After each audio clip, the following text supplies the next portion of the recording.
ನಮಸ್ತೆ ವೀಕ್ಷಕರೇ, ಎಲ್ಲ ಚೆನ್ನಾಗಿದೆ ಚಾನಲ್ಗೆ ಮತ್ತು ನಿಮ್ಮೆಲ್ಲರಿಗೂ ಸ್ವಾಗತ. ನಾನು ರಾಜೇಶ್ವರಿ. ಇವತ್ತು ನಾನು ಮುದ್ದೆ ಅನ್ನಕ್ಕೆ ಸೂಪರಾಗಿರೋ ಕಾಂಬಿನೇಷನ್ ಹೆಸರು ಕಾಳು ಹಾಗೂ ಬೆಂಡೆಕಾಯಿ ಹುಳಿನ ಹೇಗೆ ಮಾಡೋದು ಅಂತ ತೋರಿಸ್ತಾ ಇದ್ದೀನಿ. ಇದನ್ನು ಹೇಗೆ ಮಾಡೋದು ಅಂತ ನೋಡೋಣ ಬನ್ನಿ. ಮೊದಲಿಗೆ ನಾನಿಲ್ಲಿ ಸುಮಾರು ಒಂದು ಅರ್ಧ kg ಆಗೋಷ್ಟು ಬೆಂಡೆಕಾಯಿನ ಚೆನ್ನಾಗಿ ತೊಳ್ಕೊಂಡಿದ್ದೀನಿ. ಅದನ್ನು ಬೆಂಡೆಕಾಯಿ ಯಾವಾಗಲೂ ಈ ರೀತಿ ಒಂದು ಬಟ್ಟೆ ತೊಗೊಂಡು ಒರೆಸ್ಕೋಬೇಕು.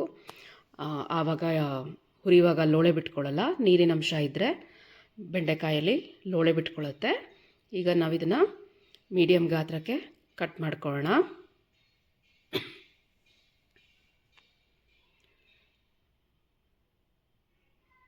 ನೋಡಿ, ಈ ಹದಕ್ಕೆ ಕಟ್ ಮಾಡಿಕೊಂಡ್ರೆ ಸಾಕಾಗತ್ತೆ. ಈಗ ನಾನಿಲ್ಲಿ ಒಂದು ಪ್ಯಾನ್ಗೆ ಸುಮಾರು ಒಂದು ಸಣ್ಣ ಕಪ್ಪಲ್ಲಿ ಒಂದು 3/4 ಕಪ್ ಆಗುವಷ್ಟು ಹೆಸರು ಕಾಳನ್ನು ತೊಗೊಂಡಿದ್ದೀನಿ. ಮೀಡಿಯಮ್ ಟು ಲೋ ಫ್ಲೇಮ್ನಲ್ಲಿ ಇದು ಗೋಲ್ಡನ್ ಬ್ರೌನ್ ಆಗೋಷ್ಟು ಹುರ್ಕೊಳ್ತೀನಿ. ಒಳ್ಳೆ ಘಮ ಬರೋ ತನಕ ಹುರ್ಕೊಳ್ಬೇಕು. ಹೈ ಫ್ಲೇಮ್ನಲ್ಲಿ ಇಟ್ಕೊಂಡು ಹುರ್ಕೋಬೇಡಿ. ನಿಮಗೆ ಈ ಸಾರು ತುಂಬಾ ಡಿಫ್ರೆಂಟಾಗಿ ಆಗುತ್ತೆ. ರೆಗ್ಯುಲರ್ ಬೇಳೆ ಸಾರಿಗಿಂತ ಇದು ತುಂಬ ಡಿಫ್ರೆಂಟಾಗಿರುತ್ತೆ. ನೋಡಿ, ಈ ರೀತಿ ಗೋಲ್ಡನ್ ಬ್ರೌನ್ ಆಗೋಷ್ಟು ಹುರ್ಕೊಂಡಿದ್ದೀನಿ. ಇಷ್ಟ ಆದರೆ ಸಾಕಾಗತ್ತೆ.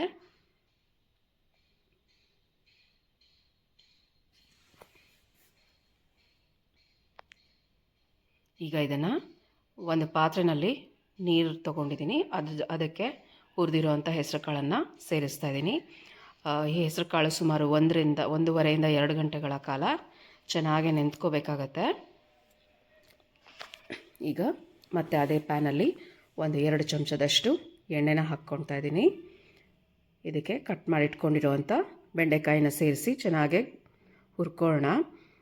ಸುಮಾರು ಒಂದು 5 ನಿಮಿಷಗಳ ಕಾಲ ಮೀಡಿಯಮ್ ಟು ಲೋ ಫ್ಲೇಮ್ನಲ್ಲೇ ಬೆಂಡೆಕಾಯಿನೂ ಸಹ ಚೆನ್ನಾಗಿ ಹುರ್ಕೊಳ್ಳಿ. ಈ ಸಾರು ನಿಮಗೆ ತುಂಬ ಡಿಫ್ರೆಂಟಾಗಿರೋದಲ್ದರೆ ಅಷ್ಟೇ ಆರೋಗ್ಯಕ್ಕೂ ತುಂಬಾ ಒಳ್ಳೆಯದು. ಹೆಸರು ಕಾಳಿದೆ, ಇದರಲ್ಲಿ ಬೆಂಡೆಕಾಯಿ ಇದೆ, ತುಂಬಾ ರುಚಿಯಾಗುತ್ತೆ. ಅಷ್ಟೇ ಪ್ರೋಟೀನ್ ಅಂಶನೂ ಜಾಸ್ತಿ ಆಗಿರುತ್ತೆ ಈ ಸಾಂಬಾರಿನಲ್ಲಿ.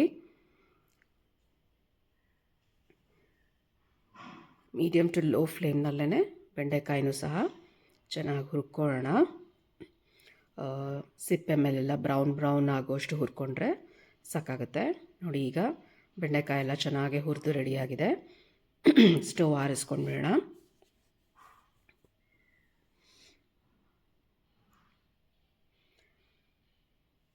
ಒಂದು ಮಿಕ್ಸಿ ಜಾರ್ಗೆ ನಾನಿಲ್ಲಿ ಸುಮಾರು ಒಂದು 6-7 ಎಸಳು ಬೆಳ್ಳುಳ್ಳಿನ ಹಾಕ್ಕೊಳ್ತಾ ಇದ್ದೀನಿ.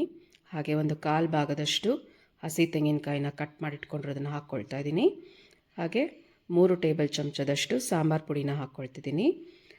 ನೀವು ಹುಣಸೆಹಣ್ಣು ರಸ ತೆಗೆದಿಲ್ಲ ಅಂದರೆ ಈ ಹಂತದಲ್ಲೇ ಒಂದು ಸಣ್ಣ ನಿಂಬೆಹಣ್ಣು ಗಾತ್ರದಷ್ಟು ಹುಣಸೆಹಣ್ಣನ್ನು ಸಹ ಹಾಕ್ಕೊಳ್ಬೋದು. ಇದಕ್ಕೆ ಅವಶ್ಯಕತೆ ಇರೋಷ್ಟು ನೀರನ್ನು ಹಾಕ್ಕೊಂಡು ಚೆನ್ನಾಗಿ ರುಬ್ಕೊಳ್ಳೋಣ ನುಣ್ಣಗೆ.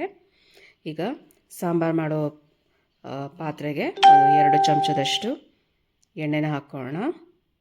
ಎಣ್ಣೆ ಬಿಸಿಯಾದ ನಂತರ 1 ಚಮಚ ಸಾಸಿವೆ, ಒಂದು ಅರ್ಧ ಚಮಚದಷ್ಟು ಜೀರಿಗೆ, ಸ್ವಲ್ಪ ಹಿಂಗು,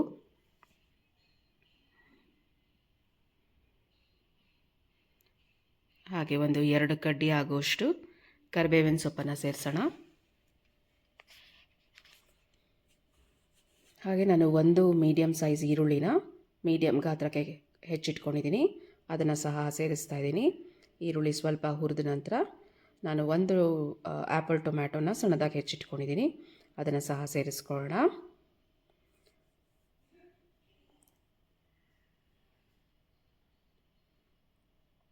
ನೋಡಿ, ಈರುಳ್ಳಿನೂ ಚೆನ್ನಾಗಿ ಹುರಿದಾಗಿದೆ. ಈಗ ಇದಕ್ಕೆ ಹೆಚ್ಚಿಟ್ಕೊಂಡಿರುವಂಥ ಟೊಮ್ಯಾಟೋನ ಹಾಕ್ಕೊಳ್ತಾ ಇದ್ದೀನಿ. ಈರುಳ್ಳಿ ಮತ್ತು ಟೊಮ್ಯಾಟೊ ಚೆನ್ನಾಗೆ ಬಣ್ಣ ಬದಲಾಗೋ ರೀತಿಯಲ್ಲಿ ಬೇಯುವಷ್ಟು ಹುರ್ಕೊಳ್ಳೋಣ.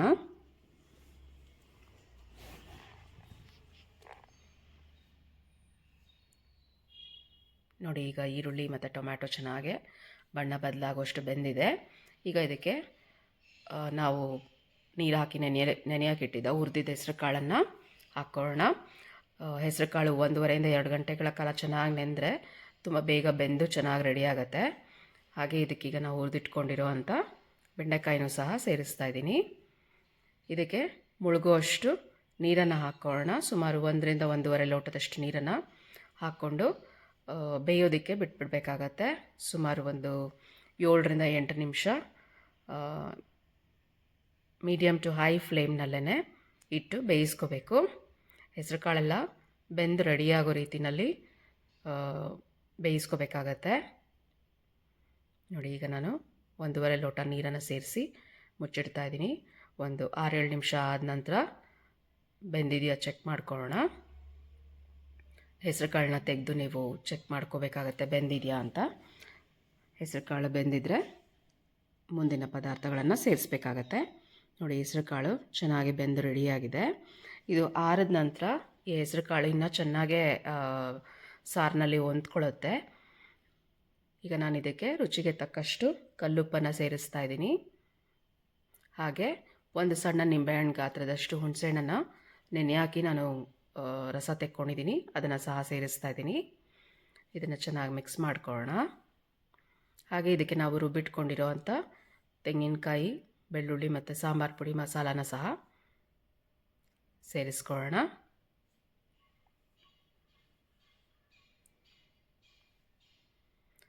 ಇದೇ ಮಿಕ್ಸಿ ಜಾರ್ಗೆ ಸುಮಾರು 1-1.5 ಲೋಟದಷ್ಟು ನೀರನ್ನು ಹಾಕಿ ಮತ್ತು ಇದಕ್ಕೆ ಸೇರಿಸೋಣ.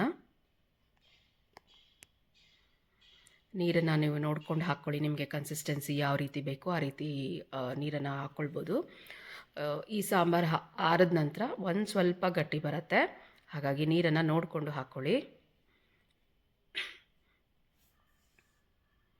ನೋಡಿ, ಈಗ ಚೆನ್ನಾಗೆ ಮಿಕ್ಸ್ ಮಾಡಿಕೊಂಡ್ರೆ ನಾನೀಗ ಇದಕ್ಕೆ ಸುಮಾರು ಮತ್ತೆ ಇನ್ನೂ ಒಂದು ಅರ್ಧ ಲೋಟದಷ್ಟು ನೀರನ್ನು ಸೇರಿಸ್ಬೇಕಾಗತ್ತೆ.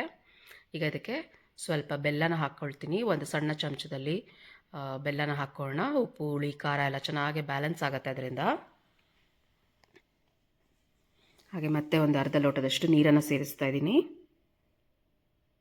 ಈಗ ಇದಷ್ಟನ್ನು ಚೆನ್ನಾಗಿ ಮಿಕ್ಸ್ ಮಾಡಿಕೊಂಡು ಚೆನ್ನಾಗಿ ಕುದಿಯೋದಕ್ಕೆ ಬಿಟ್ಬಿಟ್ರೆ ನಮಗೆ ಹೆಸರು ಕಾಳು ಮತ್ತು ಬೆಂಡೆಕಾಯಿ ಹುಳಿ ಸಿದ್ಧ ಆಗುತ್ತೆ.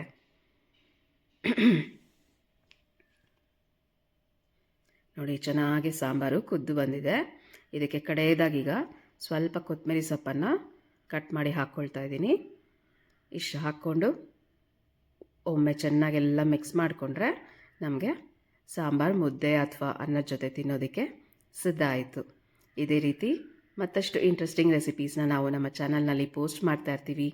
ಚಾನಲನ್ನು ಫಾಲೋ ಮಾಡಿ, ಲೈಕ್ ಮಾಡಿ, ಶೇರ್ ಮಾಡಿ, ಹಾಗೆ ಚಾನಲ್ಗೆ ಸಬ್ಸ್ಕ್ರೈಬ್ ಮಾಡೋದನ್ನು ಮರಿಬೇಡಿ. ನೀವು ಸಹ ಮನೆಯಲ್ಲಿ ಈ ರೀತಿ ಒಮ್ಮೆ ಮಾಡ್ಕೊಳ್ಳಿ. ಹೇಗೆ ಬಂತು ಅಂತ ಕಮೆಂಟ್ ಸೆಕ್ಷನಲ್ಲಿ ತಿಳಿಸಿ. ಖುಷಿಯಾಗ್ತೀನಿ. ಖುಷಿಯಾಗಿರಿ. Thank you for watching. ಧನ್ಯವಾದಗಳು. Take care.